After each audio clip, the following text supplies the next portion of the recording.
kita buka aja Pak. Oke. Ini. Ya. Ya.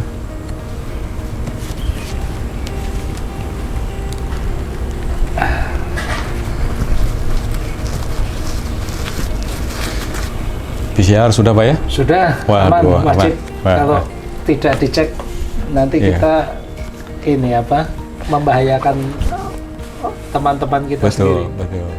Guys, jumpa lagi dengan saya di Saung Barudak. Hari ini saya kedatangan tamu istimewa, guys.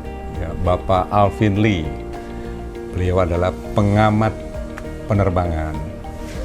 Pak, selamat datang, Pak. Terima kasih.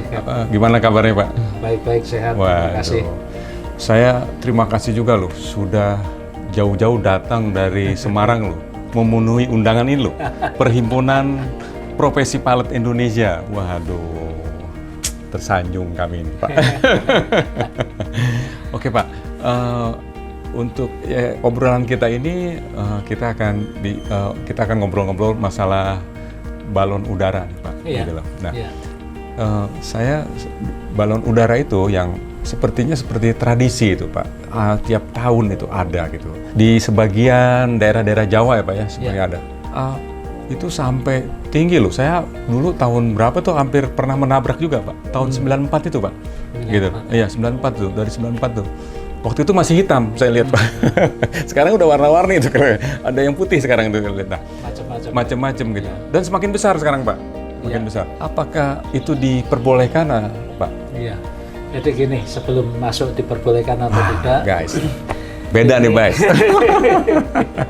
balon udara itu memang menjadi apa ya, adat ya, kebiasaan di sebagian Jawa Tengah. Kalau Jawa Tengah itu ada dua bagian, yang sebelah utara itu daerah Pekalongan biasanya sampai Tegal.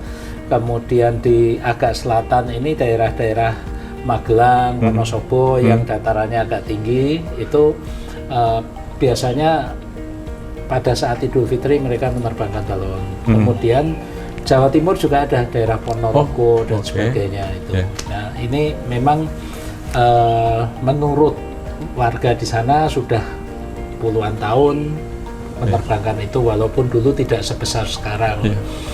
Nah, yang menjadi masalah ini kan makin hari dengan teknologi yang makin maju, balon-balon ini makin besar dan terbangnya makin jauh. Makin tinggi pula, Pak. Makin tinggi juga, ya. Bahkan ada pilot report yang ketemu pada ketinggian 40.000 kaki, kan? Dan itu bukan maskapai Indonesia. Justru maskapai asing yang melintas Pulau Jawa. Jangan lupa bahwa di Pulau Jawa ini Whiskey 45 itu paling itu rame. Salah satu terpadat di dunia. Terpadat. Baik itu dari barat timur, timur barat, kemudian ada juga yang melintas utara selatan, karena untuk terbang ke Australia, Selandia Baru, dari negara-negara ASEAN, dari Cina, dari Jepang, itu kan harus melintas di atas Indonesia. Ketemu rute itu. Ketemu balonnya, Pak? Ketemu balon pada ketinggian 40.000 kaki. Buset. Nah, dulu itu saya ketemu itu di 10.000 Pak itu, 10.000. Pak. Pakai masih zaman Fokker 28 waktu itu saya EPO-nya. Mungkin kaptennya udah tahu. Kanan Pak, saya bilang itu apaan Cap? Hitam saya bilang. Kanan langsung kanan. Swus. Satu lagi ada lagi. Sus. Waduh. Harus slalom gini. Ya, kayak gitu. Waduh, itu dulu loh itu loh. Iya. Nah, kebetulan tahun lalu juga sekitar pasca Lebaran ya, bulan-bulan Mei Juni itu. Waktu itu kan lagi awal-awal pandemi. Nah, Bandara Semarang itu kosong, nggak ada kegiatan. Saya sore karena waktu itu dalam tanda kutip lockdown, nggak bisa kemana-mana, ya udah saya di Semarang. Ini baru-baru aja nih ya? Iya, tahun lalu, tahun 2020. Untuk olahraga saya ini kan penggemar jalan. Nah, jalan kalau di jalan raya resiko kesenggol, kalau di stadion ini juga ya gitu-gitu aja. Saya akhirnya jalannya di Bandara Semarang, di pelataran mulai masuk, muter dan sebagainya. Lumayan sekali muter 1,8 kilo kan. Nah, 5 kali muter kan dapat 10 kilo. Nah, pada saat saya jalan sore itu, saya lihat di atas kok ada benda bentuknya agak lonjong. Dari jauh kelihatannya hitam karena menghadap matahari kan. Saya ikutin, makin lama makin besar. Parasut enggak juga. Apa ini? Saya tunggu. Lama soalnya ini. Kebetulan saya juga bawa kamera. Saya zoom kan, wah kelihatannya balon. Saya rekam terus sampai balon itu betul-betul mendarat jatuh di pinggir runway Bandara Semarang. Bus. Begitu itu jatuh, saya langsung telepon ke GM dan ke security bandara. Coba cek betul tidak ada balon jatuh di kisaran runway karena saya nggak ngelihat persis. Ternyata jatuh dekat pompa air di pinggir runway. Nah itu bahaya. Saya kebayang kalau pada saat itu ada aktivitas penerbangan, pesawat mau berangkat atau turun dan itu di runway, itu nggak kebayang deh bahayanya seperti apa. Bahaya guys, gitu guys. Waduh, itu kalau misalnya buat pilot ya, buat kami itu kalau dia kena flight control, ya pesawatnya singit guys, gitu. Pesawat kita manuver. Atau kena di mesinnya bisa terbakar, meledak pula gitu. Kalau kena di depannya, waduh guys, itu kayak di wrapping kita guys. Nggak lihat apa-apa. Udah nggak lihat apa-apa, ketutupan. Dan yang paling bahaya lagi sensor-sensor Pak. Iya. Ada sensor yang buat airspeed, dan itu yang paling bahaya lagi itu sensor itu lagi apa, angle of attack. Wah, itu pesawat saya pasti bunyi Pak. Iya. Stall apa, waduh udah pusing depan itu. Pilot nggak tahu pesawatnya mendongak atau menukik, udah nggak tahu, udah nggak kelihatan, udah apa, dan itu wah, pasti saya yakin sih, tapi amit-amit ya 90% gitu loh, liwat sudah.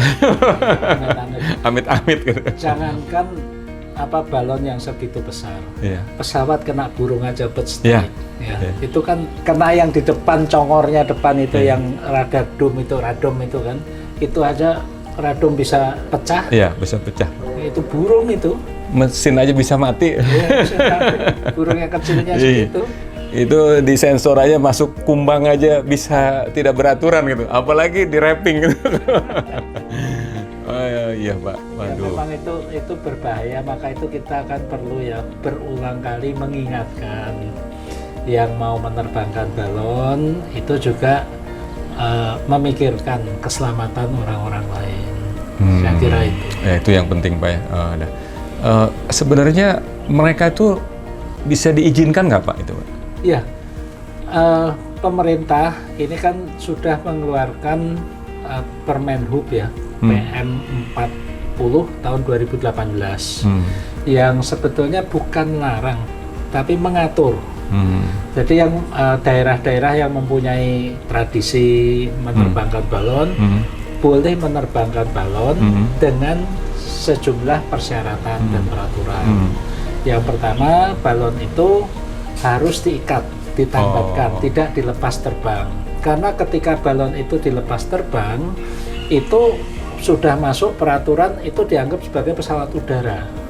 Nah, pesawat udara itu harus ada sertifikasinya pesawatnya, yang mengoperasikan, yang menerbangkan harus ada sertifikasinya, harus ada registrasi, kemudian harus ada sarana komunikasi dan sebagainya. Tapi kalau itu ditambahkan, itu dianggap seperti layang-layang. Jadi boleh, tapi ada aturannya dan ada maksimum ketinggian. Cara mengikatnya misalnya harus diikat dengan tiga kaki itu ya, dengan 3 tali. Dan talinya itu tidak boleh hanya tali saja, sebab kalau tali saja misalnya ada helikopter lewat nggak kelihatan itu tali kan, tapi harus ada seperti bendera-benderanya dan sebagainya sehingga dari jauh kelihatan. Kemudian ketinggian balon itu maksimal 500 kaki dari permukaan tanah. Cukup tinggi loh Pak. 500 kaki itu tinggi, sekitar 150-an meter. Tinggi itu. Itu sangat tinggi. Ketika kita terbang dulu, belajar terbang sirkuit itu kan juga 500 feet. 1.500 gitu. Cukup tinggi menurut saya itu. Kemudian juga ukuran dari balon itu kalau nggak salah 4 meter kali 4 meter, ketinggiannya maksimum 7 meter. Jadi diameternya itu 4 meter, kemudian balon kan biasanya tingginya beda, itu maksimum 7 meter.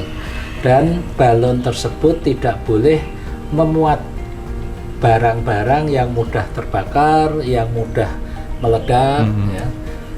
dikhawatirkan itu meledak. Itu pun masih ada aturan lagi, kalau mau menerbangkan balon itu harus di daerah yang jauh dari permukiman, tidak dekat dengan, misalnya kalau misalnya harus diterbangkan di lapangan, tapi lapangan itu dekat asrama TNI, nah itu harus ada persetujuan dari TNI. Atau apabila itu jaraknya dalam radius 8 km dari bandara, itu harus ada persetujuan dari bandara. Karena bandara ini kan ada yang namanya KKOP, Kawasan Keselamatan Operasi Penerbangan, di mana jangankan menerbangkan balon, ketinggian bangunan saja ada aturannya. Betul Pak. Agar tidak mengganggu keselamatan dan operasi penerbangan. Ada sejumlah itu, nanti bisa dilihat di Permenhub PM 40 tahun 2018 itu. Jadi tidak dilarang, tapi diatur. Gitu.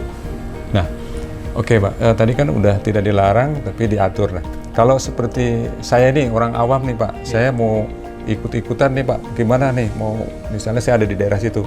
Yang paling kan mungkin searching mungkin dia nggak bisa Pak ya mau cari. Yang paling terdekat tuh kita harus datangi siapa Pak gitu? Untuk menerbangkan balon itu kan pertama harus ada izin dari kepolisian setempat. Oh, jadi Kapolsek juga? Kapolsek pasti bisa. Kapolsek, kemudian pemerintah daerah dalam hal ini ke kelurah, camat ya, lapor di sana.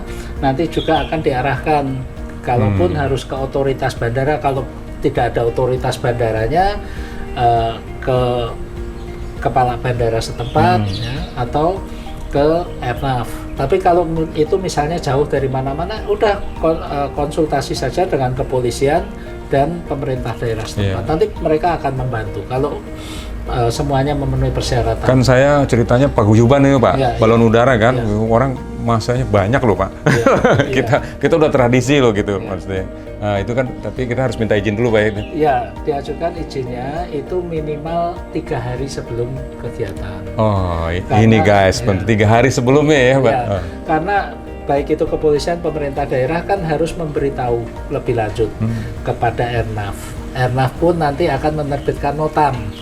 Oh, berarti tetap di bawah Airnav itu Pak semua? Iya, tetap. Karena Airnav itu ini kan menjaga kalau sampai nanti terjadi ya ada insiden ya. Lepas. Nah, Airnav ini kan harus segera menerbitkan notam lagi. Betul. Agar semua penerbangan yang melewati daerah tersebut itu waspada. Jadi dilihat guys, pada hari itu anginnya kemana ya? Betul. Oh, ke barat atau ke timur? Dan angin itu bukan kadang-kadang, pada umumnya di bawah anginnya seperti apa, di atas anginnya beda lagi. Beda lagi. Maka itu perlu Airnav perlu tahu, nanti Airnav akan cek dengan BMKG kan. Pada ketinggian sekian itu kira-kira nanti balonnya ke arah mana. Betul. Gitu. Sampai begitu loh Pak. Waduh nih. Oke. Sekarang kan gini, itu benar-benar ada yang bisa kena pidana nggak itu Pak? Iya, ada aturannya Gap. Jadi kalau ngeyel nih, saya nih tetap ngeyel nih. Saya pasang, udah dikasih tahu nih. Aku tetap aja gitu, terbangin gitu loh.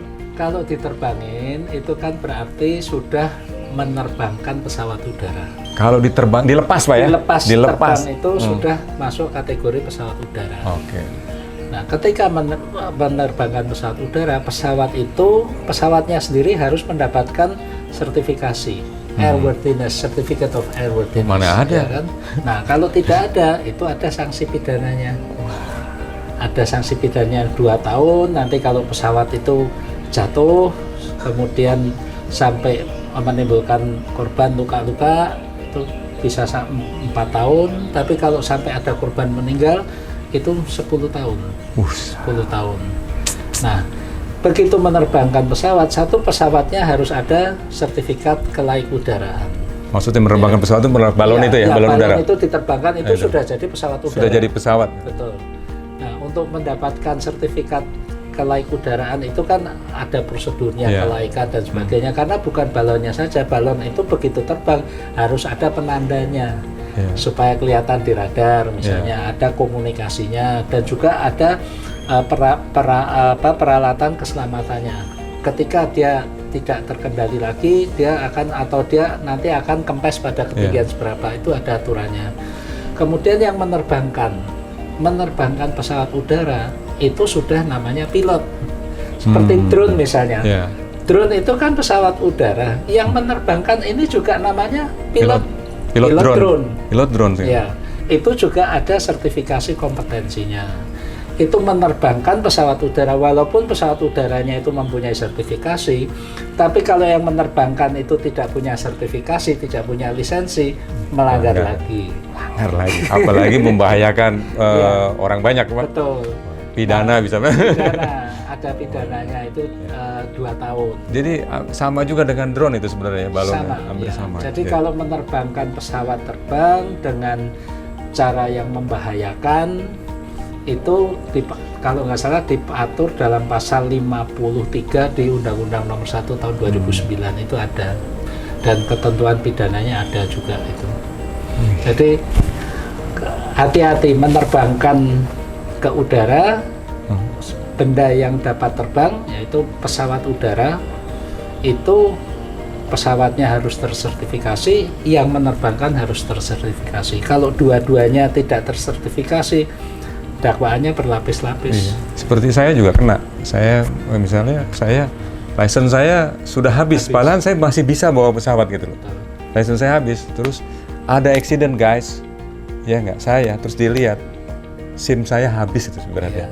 Itu saya bisa pidana itu. Ya samalah. Sama. Di jalan pun ketika SIM kita habis, sebetulnya kan kita sudah tidak punya izin untuk mengoperasikan kendaraan itu di jalan. Itu sudah ada ketentuan pidananya juga, apalagi di udara. Apalagi orang yang tidak tahu main berangkat, waduh. Dan dalam hukum itu tidak ada yang namanya saya tidak tahu. Tidak tahu pun kalau ada peraturannya tetap kena sanksi hukumnya. Jadi maka itu semua undang-undang setelah disahkan di DPR berlaku sebagai undang-undang itu masuk dalam berita negara. Telah masuk dalam berita negara nomor sekian, itu dipublikasikan. Kewajiban masyarakat adalah untuk mengetahui peraturan tersebut. Dan itu setiap tahun loh Airnav kasih tahu terus. Setiap tahun, dan tahun ini memang luar biasa. Kalau tahun-tahun sebelumnya itu dulu itu balon itu diterbangkan setelah Idul Fitri. Aku baca loh kemarin tuh. Iya. Aku ada November. Kapan tuh terjadi tuh? Nah, itu kemudian mundur. Dulu biasanya kalau tidak salah di daerah Pekalongan itu kan Lebaran Kupat, ketupat itu kan. Itu seminggu setelah Lebaran. Kemudian maju H+1, H+2. Kemudian maju lagi pada hari H sudah terbang kan Nah, tahun ini luar biasa, sudah terdeteksi ada 2 balon itu yang terbang bahkan sebelum bulan puasa. Puasa belum mulai ini sudah diterbangkan. Jadi kalau klaim itu tradisi, saya juga pertanyakan tradisi yang mana, sebab tradisi biasanya adalah bertepatan dengan Idul Fitri. Mungkin mereka lagi tes, Pak. Tes sampai di mana kekuatannya. Ya, saya baca itu, Pak. Iya, dan saya sebetulnya tahun 2017, saya waktu itu masih di Ombudsman, saya memprakarsai ada forum diskusi saya selenggarakan di Semarang, mengundang dari Airnav, kemudian dari Pemda. Pada waktu itu saya ngundang gubernur, ngundang wali kota, kemudian mengundang Kapolda, dan juga mengundang perwakilan dari komunitas balon supaya semua bisa berdiskusi. Ya, kita tidak mencoba ini salah itu salah, nggak ada habisnya, tapi kita cari solusinya apa. Nah, dari diskusi itu ada kesepakatan yang pertama lebih intensif untuk diseminasi informasi, menyampaikan informasi untuk keselamatan penerbangan, prosedur bagaimana dan sebagainya kan. Yang kedua adalah upaya untuk mengakomodir kegiatan masyarakat ini. Maka tahun 2018 dan 2019 itu 2 tahun berturut-turut diselenggarakan festival balon. Oh, ada tapi Ada biasanya. festival balon yang pertama dulu itu di Wonosobo. Hmm. Kemudian ada juga diselenggarakan di Tegal, di Pekalongan tahun 2019 dan juga di Jawa Timur. Dan di sana memang diberi insentif, silahkan membuat balonnya, dinilai keindahannya, semuanya mengikuti aturan, diikat 3 poin ya. Kemudian diterbangkan maksimal 500 feet dari permukaan, dinilai. Berjalan tapi Pak itu Pak. Berjalan 2 tahun berturut-turut. Bapak lihat juga di situ. Saya hadir, saya motret, aduh cakep. gitu. Desainnya bagus-bagus, saya kagum. Guys, sebenarnya saya udah mau bertanya, udah dijawab duluan semuanya. Bagus ya ternyata. Bagus. Saya foto, saya video, itu nggak kalah dengan apa yang ada di Turki, ada yang di Eropa, itu balon-balon ini indah-indah, luar biasa. Bagus, dan gede-gedenya minta ampun. Mobil mewah itu misalnya yang paling mewah apa Alphard itu ya, kecil dibanding balon itu nggak ada apa-apanya. Buset. Cakep. Ya, saya sebenarnya tadi sudah mau ingin bertanya Pak gini kan Pak. Sebagai tradisi itu, saya orang yang tidak tipe saya tidak mau menghilangkan tradisi ini dari HMW saya Pak ya, gitu ya. Tapi juga tidak ingin membahayakan orang lain gitu loh. Ya, kalau memang membahayakan ya kita harus berubah lah itu. Ya, mungkin lah tradisi waktu itu belum ada siapa-siapa, ya kan. Tapi kalau udah tradisi udah membahayakan sekitarnya, ya kita harus bisa rubah. Tapi tetap tradisi ya tetap kalau bisa kita pertahankan. Itu maunya saya itu tadi udah dijawab bahwa ternyata pemerintah sudah buat, Bay. Bahkan diakomodir diselenggarakan. Itu waktu itu disponsori oleh Airnav. Dan diharapkan dikembangkan oleh Pemdanya karena itu bisa menjadi agenda atraksi pariwisata. Betul, bisa jadi pendapatan Pak. Betul. Nah sayangnya tahun 2020 kan karena pandemi kan berhenti, nggak bisa apa-apa gitu. Kalau yang sekarang ini bisa nggak nih Pak? Tidak ada ini. Nah, sekalian nih, kalau kita mau publish bulan ini nih, ini kan momennya bagus nih Pak. Pandemi untuk tahun 2021 rasanya belum bisa ya. Guys, mohon maaf guys. Belum bisa juga ya. Pergerakan aja kan masih dibatasi kita. Tapi maksud saya gini Pak, tetap ya, misalnya gini, pemerintah ini saya tetap ada tetap di paguyubannya di balon udara gitu. Paling nggak ada pertemuannya Pak. Edukasinya, kenapa kan tadi dibilang lebih bagus, kenapa nggak bisa bikin lebih bagus lagi? Nah, saya tuh saya pernah kayak di Australia Pak ya, gitu. Ini impian saya gitu, lihat ya. Yang tadi bisa jadi pesawat sendiri Pak, ya nggak? Kenapa pemerintah bisa mengedukasi ya Pak? Kenapa bisa jadi balon udara gitu? Bisa ada penumpangnya gitu loh. Nah ini cara saya kalau mau bikin ya sekalian tradisinya di situ kan. Betul. Kan memang udah ada semangatnya soalnya Pak ini gitu loh. Ya. Saya kira sangat bisa ya. Karena saya melihat balon-balon itu sedemikian besarnya, gede banget dan itu dengan sentuhan teknologi yang modern. Itu tinggal sedikit lagi bisa ngangkut manusia. Nah, tinggal nanti kan harus ada pelatihan ya. Jangan ngangkut mercon aja Pak ya. Jangan cuma mercon. Itu tentunya konstruksinya. Ya. Sebab itu ketika ngangkut manusia bobotnya kan berbeda. Itu nanti harus ada gondolanya. Nah, gondolanya strukturnya bagaimana? Jangan nanti pesawatnya terbang, balonnya lepas, gondolanya tetap di tanah. Itu hal-hal seperti itu dan sistem kemudinya bagaimana kan saya kira kita bisa belajar dari pengalaman negara-negara lain dan itu kalau memang kita bisa demikian why not, itu bisa menjadi daya tarik wisata bagi kita. Bahkan sebetulnya pada tahun 2018-19 itu saya ya secara informal begitu saya melihat itu gedenya segitu, indahnya segitu, pertama saya bilang ini balon segini gedenya, bagus-bagus, cantik. Ini apa nggak sayang ya kalau cuma diterbangkan sekali udah hilang. Dan setelah itu kita nggak tahu ini yang membuat siapa, punya siapa, ini karya seni kan. Kedua, alangkah bagusnya kalau itu bisa dipakai berulang kali kan, sambil ngangkut manusia dan sebagainya. Saat itu saya sempat ngobrol dengan Dirut Airnav, Pak Novi, yang sekarang jadi Dirjen Perhubungan Udara. Pak, ini kalau kita garap dikit bisa ini untuk ngangkut manusia seperti di negara-negara lain. Kalau enggak ditambat aja masih, ditambat terus bisa turun lagi kan itu bisa buat foto. Wah, bagus banget ya. Itu seperti di Singapura itu pernah ada kan dinaikkan sampai 500 kaki kan. 500 kaki. Saya pernah naik itu. Pernah di Singapura kan. Teman saya dengan saya begitu itu dinaikkan mulai naik. Takut ya. 100 kaki, 200 kaki. Lemes. Dia tiarap, dia nggak berani lihat ke depan. Itu betul-betul bisa menghasilkan dinaikkan paling di atas 15 menit turun lagi dapat duit. Nah guys, coba guys. Waduh, cakep banget itu idenya gitu loh. Nah ini Pak, cara pemikiran gini, kok tadi waktu dilepas itu ada pilotnya, misalnya kita cerita balon udara dilepas menjadi pesawat. Nah, mereka mungkin tidak tahu kok Pak, bahwa ada mungkin yang awam tidak tahu. Ketika balon gas ini lepas, ya, terus ada pilotnya di situ, ya. Nah, dia mau kemana ini Pak, gitu loh. Terus kok boleh, kok nggak mengganggu pesawat. Nah, itu mungkin orang awam kok kalau dikasih izin kok boleh tapi nggak ngeganggu. Nah, itu bisa dijelaskan nggak Pak? Iya, kalau untuk balon udara seperti di Australia, di Turki itu banyak Eropa juga ada.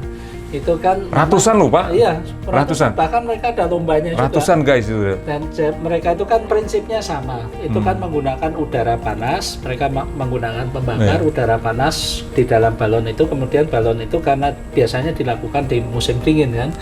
Udara panas naik, balon itu terbang, di dalamnya ada manusianya. Nah, manusia ini mengendalikan. Perhatikan di gondola itu selalu ada kantong-kantong pasirnya. Itu untuk kendalinya. Untuk kendali itu? Kendalinya ketika dia perlu lebih tinggi, kantong pasirnya dilepas atau kantong pasirnya dipindah sebelah kiri sebelah kanan. Itu kan namanya weight shift piloting gitu ya. Nah, kemudian terbangnya kemana itu juga bekerja sama dengan Airnav di sana, dengan BMKG juga. Karena sudah diatur hari ini anginnya ke arah mana, kecepatan berapa, sehingga ketika akan terbang mereka udah tahu kami terbangnya akan ke arah mana dan mendaratnya di mana juga sudah disiapkan. Sudah tahu ya Pak? Sudah. Waktu itu saya di Australia saya lihat akhirnya dari lapangan begitu besar banyak orang dari puluhan balon udara akhirnya meninggalkan kita gitu loh. Hilang tuh, nggak bisa balik lagi. Nggak bisa balik nggak bisa balik lagi. Itu hanya tergantung angin. Gitu. Tapi masih bisa dikendalikan ketika perlu terbang lebih tinggi. Ya kantongnya bisa dikurangin pasirnya. Atau gasnya ditambah. Atau kalau mau turun ya gasnya dimatiin aja, pelan-pelan dia turun. Dan untuk menjadi pilot balon itu juga ada pendidikannya sendiri. Pendidikannya, dan itu lebih ruwet karena ada harus dekat sama angin Pak ya. Iya, itu mirip pesawat layang. Pesawat layang itu kan pesawat bersayap tetap, ditarik oleh pesawat lain pada ketinggian 1000 kaki, dia dilepaskan, kemudian dia cari thermal, muter-muter, ketika dapat thermal, dia muter tinggi lagi, nanti terbang lagi tanpa mesin. Nah itu butuh seni itu. Nah, waduh, keren itu Pak. Nah, maksud saya gini guys, ya, kenapa diperbolehkan? Karena saya tuh kalau baca notem, ya, tidak boleh melewati daerah ini di bawah 2.000 atau 5.000. Nah, mungkin dia bermain di 2.000, tapi ada space kalau dia misalnya ada kesalahan Pak ya. Mereka juga punya altimeter di situ. Ya Pak, punya ada altimeter dia. Altimeter kan banyak yang portable Pak. Jadi kita nggak boleh di bawah 5.000. Nah, sedangkan kalau yang balon udara yang dilepas bebas begitu, dia nggak punya altimeter guys, dia bisa sampai 40.000. Dia nggak tahu. Nggak tahu kemana. Pun nggak tahu. Dia terbang berapa tinggi, berapa jauh, kemana arahnya nggak. Ya sudah begitu lepas itu. Jadi ini bedanya, kayak di negara-negara lain ratusan bisa, wah bagus banget ya, jalan semua itu. Nah, tapi mereka punya ada batas ketinggian bisa diatur.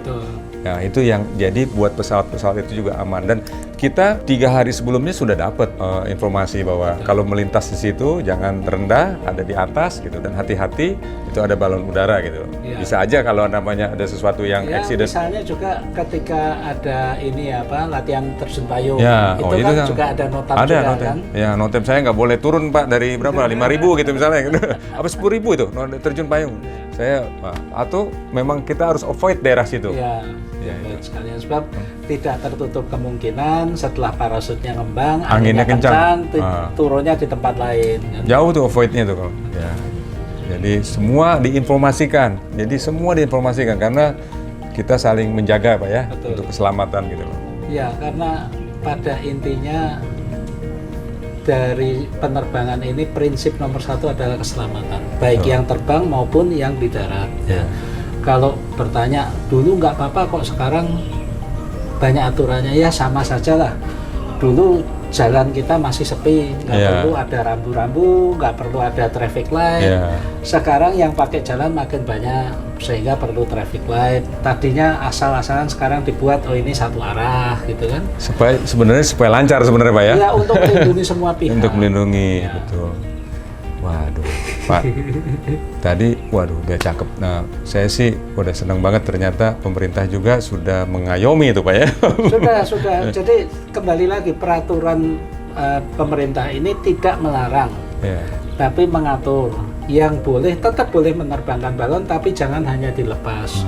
Diterbangkan boleh, tapi diikat. Maksimum ketinggian 150 meter, 500 feet di daerah yang sudah ditentukan. Kemudian juga memberikan informasi, lapor saja pada kepolisian, Pemda dan sebagainya. Dan juga selalu ada yang mencatat kalau misalnya sampai begitu tambatannya putus, balon itu terbang tidak terkendali, tahu jam berapa. Nah, itu harus lapor supaya juga melaporkan nanti Airnav itu bisa meningkatkan kewaspadaan pilot-pilot yang lewat di sana. Dulu tahun 90-an malam itu jarang terbang Pak. Kalau sekarang 24 jam penerbangan itu. Iya. Oh ya, balon ini hanya boleh diterbangkan walaupun di tempat ya. Setelah matahari terbit dan harus turun paling lambat ketika matahari terbenam. Wah, itu guys itu. Sunrise sunset. Oh, pokoknya di waktu terang Pak ya. Dan kondisi visibility jarak pandang di darat itu minimal 5 km. Ini untuk keselamatan bersama. Dan kita nggak tahu yang di pesawat itu siapa, bisa saudara kita sendiri. Betul. Ya. Saya waktu dulu itu Pak gagah, saya belum tahu bahayanya Pak, karena saya masih co-pilot. Kanan, sat, satu lagi, sep, gitu. Itu mau landing di Semarang loh Pak, betul Pak? Ya. Ya, daerah-daerah Lebaran pertama apa kedua saya? Iya, memang itu. Ya karena saya kerja non muslim lah gitu ya, jadi yang biasanya kita yang terbangin pas lebaran, teman-teman saya yang di rumah gitu loh. Nah itu jadi saya hampir 2 kali 3 kali pernah ketemu Pak. Soalnya saya setiap lebaran saya terbang Pak. Biasanya yang mau lebur pada saat lebaran itu bonusnya gede ya? Oh enggak Pak, tapi dulu dapat Pak, dapat kue Pak. Oh ya? Dapat kue, dapat box. Dapat box, saya ngerasa ada dapat box itu dulu. Kesini penerbangan makin banyak, udah itu biasa Pak. Ya, gitu deh. Aduh, wah. Ini helikopter lewat itu. Iya, lewat. Pak, terima kasih loh Pak. Ini informasinya sangat bermanfaat. Waduh, keren banget nih Pak. Menurut saya sangat bermanfaat nih. Saya terima kasih. Ada yang mau bisa disampaikan lagi nggak Pak? Iya, saya kira kita semua bertanggung jawab ya untuk keselamatan penerbangan. Kembali lagi, menerbangkan balon tidak dilarang, tapi diatur. Keselamatan penerbangan ini bukan hanya untuk yang di udara, tapi juga di darat. Kemudian juga kalau sampai terjadi kecelakaan akibat ada balon udara yang diterbangkan tidak terkendali, itu seluruh Indonesia itu yang menanggung akibatnya.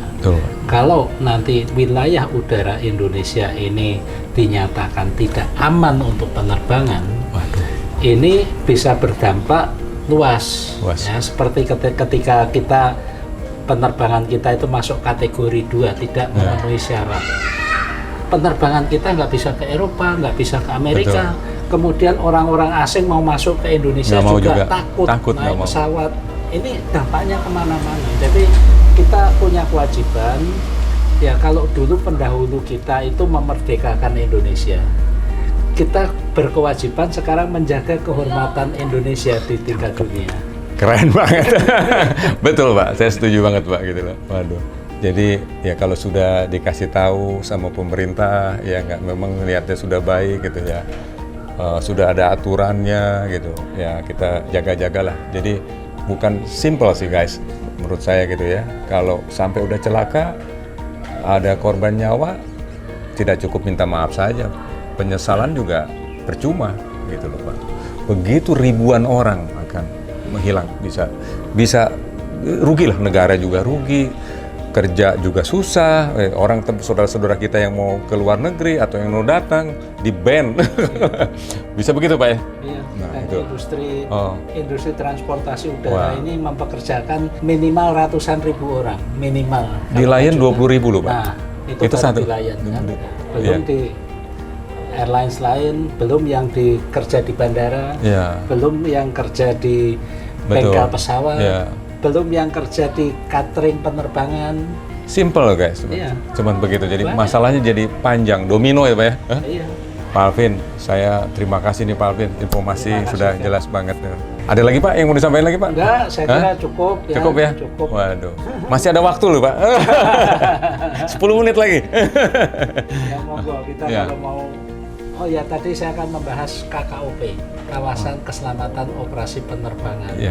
KKOP itu adalah daerah yang dekat bandara, di mana ada radius-radiusnya, terutama yang searah dengan runway. Itu misalnya dalam jarak 1000 meter dari runway, itu batas maksimum ketinggiannya ada. Itu bisa dihitung dari derajatnya. Misalnya nih kita take off ya. Betul, ini di sini guys gitu loh. 1 kilo nih guys ya. Nggak boleh tinggi-tinggi ya. Berapa, 3 kilo berapa. Dan itu seperti mengerucut.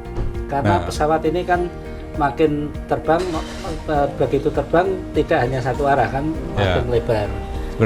Sebenarnya saya bisa menjelaskan untuk ini Pak, dari segi itunya. Kenapa aturan itu dibuat? Boleh Pak ya? Silakan kan. Jadi guys, jadi terbang kalau kita lihat, kok tinggi amat ini gedung, nggak boleh segini gitu loh. Nah, ketika dia take off guys, mesinnya mati satu, dia tidak naik seperti yang normal begitu.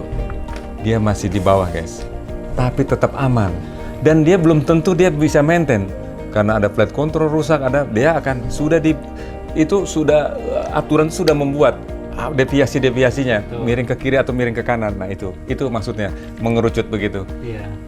Jadi ini di sini saya ada gambarnya ya. Boleh ntar dikasih ke saya? Boleh, nanti saya berikan supaya ditayang langsung aja. Ini kan runway, ini kan derajatnya berapa, kemudian radiusnya berapa, ketinggian maksimumnya berapa. Ini ada hal-hal seperti ini yang perlu diketahui. Sama juga pemerintah kan juga mengendalikan drone. Jadi ingat, yang diatur ini bukan cuman balon. Drone, layang-layang juga ya. Layang-layang saya yakin Kapten juga sering mengalami, terutama di Soekarno-Hatta. Nyangkut. Gede-gede, tinggi-tinggi kan. Nah, ini ada aturannya. Nah, nanti harapan saya adalah yang menonton ini juga bisa menyampaikan kepada teman-temannya, saudara-saudaranya tentang peraturan ini. Bayangin juga suatu saat mungkin kita yang ada di dalam pesawat, kemudian ada layang-layang, jantungan nggak kira? Saya ngalamin Pak, saya berhenti itu, saya bilang ada layang-layang. Jadi dia putus tapi benangnya panjang gitu, ya Pak. Jadi kita semua menunggu. Saya mau take off waktu itu. Saya mau take off. Jadi saya bilang ada layang-layang. Oke, semua stop, saya liatin tuh. Sampai dia lewat tuh traffic. Tapi dalam hati kita ketawa-ketawa gitu ngeliatnya. Dalam hati, waduh tapi bahaya juga. Besar Pak itu Pak. Karena dia putus Pak, dia pelan-pelan itu. Sampai akhirnya petugas sudah nungguin di ujung sana Pak. Ya itulah penerbangan, karena selalu mengutamakan keselamatan. Jadi walaupun layang-layang itu tidak dianggap remeh. Jangankan layang-layang. Pak, itu kayunya gede loh Pak, layang-layang Pak. Nah itu kalau di runway misalnya ada anjing atau ada kucing nyebrang aja, berhenti nggak pesawat? Berhenti nggak berani, sampai betul-betul clear baru pesawat jalan. Bayangin burung itu tulang itu kayu bambu itu Pak, gede gitu Pak. Waduh, masuk mesin, waduh. Itu kena kaca depan juga bisa pecah gitu. Karena kita speednya kira-kira itu kalau take off itu 300-an ya. Kalau cruising itu bisa 700-800 itu. Wah, kayak apa itu nabrak burung. Ya, jadi itu mungkin teman-teman yang ingin tahu lebih banyak tentang KKOP, kawasan keselamatan operasi penerbangan, silakan googling deh, nanti dapat itu pasti barang. Pak Alvin ini sudah, Pak, di penerbangan ini berapa lama, Pak? Jadi pengen tahu nih, kok nggak ada gagap-gagapnya kayak saya nih kalau ngomongin. Iya, saya pertama kali jadi instruktur paramotor. Paramotor itu sayapnya parasut, baling-balingnya kita pakai di punggung gini ya.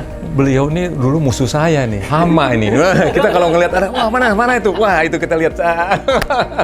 Tapi kita bisa bertemu di sini.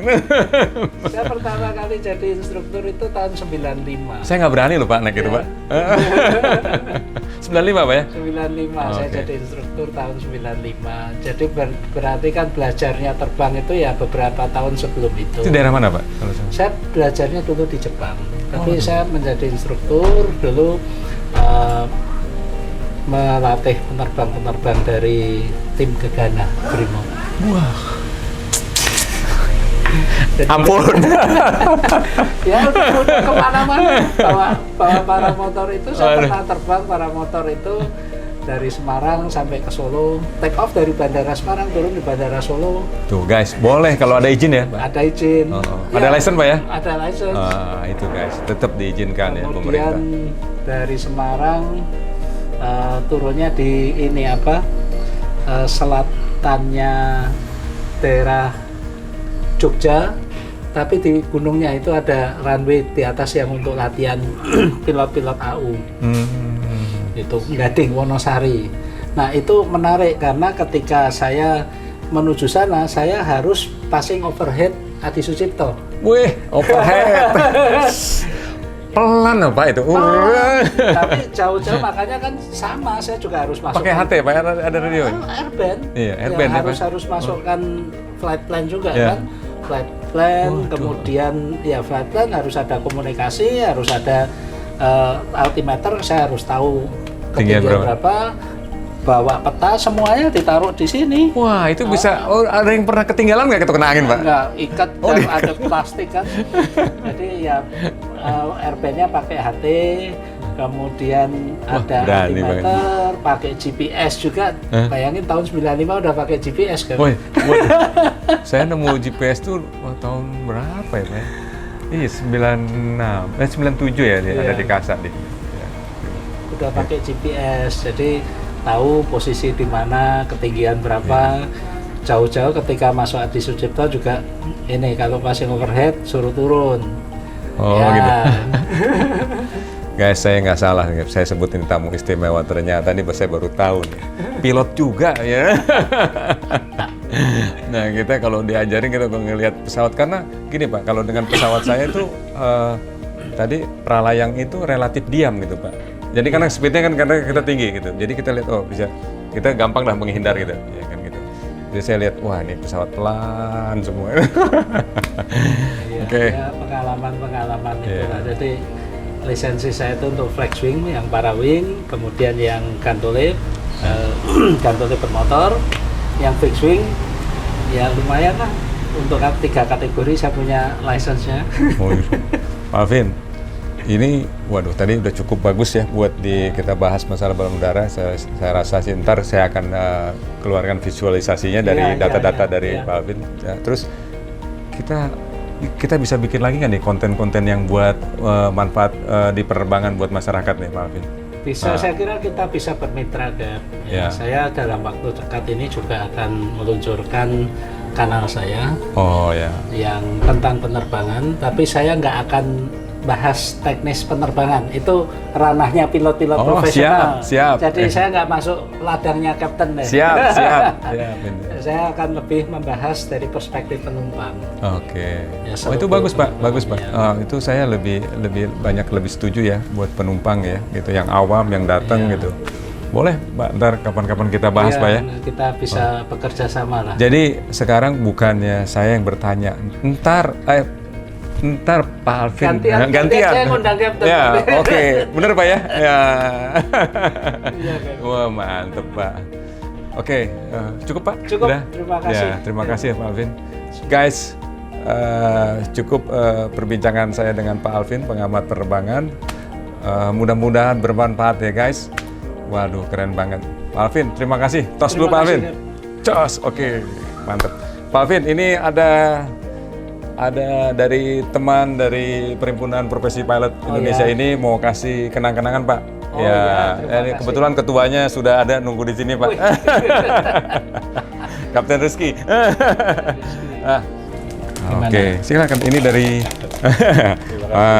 gelasnya. Ini gelasnya HMW 1 Pak.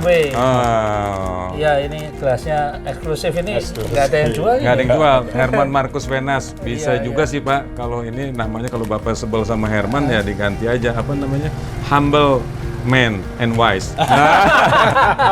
Atau bisa juga Pak, kalau ngelihat Bapak senang sama saya, Handsome Man and Wise. Baik, terima kasih Kak. Terima kasih Pak. Ini dapat kenang-kenangan luar biasa. Terima kasih. Besok kita diundang ya. Siap. Kita Pak dengan channel Bapak Pak. Ya pasti. Saya butuh juga dukungan teman-teman. Ya pasti Pak, kita dukung Pak. Gitu. Oke guys, wah ini kebetulan saya waketumnya masih baru landing ya. Baru landing waketumnya. Gitu tadi mesti kita ada satu lagi orang ya, satu lagi baru landing. Mungkin menyusul ke sini gitu. Iya. Oke. Ya nggak apa-apa, nanti nyusul offline dulu Offline, nanti. Oke. Siap. Terima kasih semua. Oke, Semoga mudah-mudahan bermanfaat ya, Pak. Oke. Happy landing. Ya, siap. Siap. Pak Alvin, ada satu lagi nih. Tadi sudah dari Perhimpunan Profesi Pilot Indonesia ya. Iya. Tadi ada satu lagi dari sponsor dari istri saya, Manake. Wah, ini spesial ini. Ntar saya ambil Pak ya. Iya. Nah, ini Manake, Pak. Manake. Tadi udah nyobain Pak? Sudah. Manake ini artinya apa? Herman dan Lana. Oh, jadi ini kependekan dari dua nama suami Iya. istri. Betul Pak. Izin dibuka ya, biar kelihatan itu. Mantap, wis jatuh. Tentunya nggak apa-apa. Ada terima kasih. Tanda terima kasihnya. Ini kayak stiku lapis Surabaya. Iya, waduh ini. Wah, ini menggoda iman betul ini. Hati-hati Pak ya makannya Pak. Iya, ini menggoda iman betul. Sama kopi, waduh. Baunya harumnya luar biasa. Sama kopi Pak. Aduh, ini tiap pagi Pak saya breakfastnya ini Pak. Baik. Terima kasih ini teman-teman. Ini kita buat pertama saya sama istri saya Pak, dengan cinta Pak. Iya. Ya benar, ini true story-nya Pak. Jadi ini buah cinta ya. Iya. Sekarang Terima saya kasih. udah nggak buat lagi. Istri sayang Pak. Luar biasa. Iya. Manake bisa pesan juga ya. Oh, bisa Pak. Ya. Oke, terima kasih Ya. sekali lagi, Cap. Tos Pak. Tos. Makasih. Baik, terima kasih. Ya.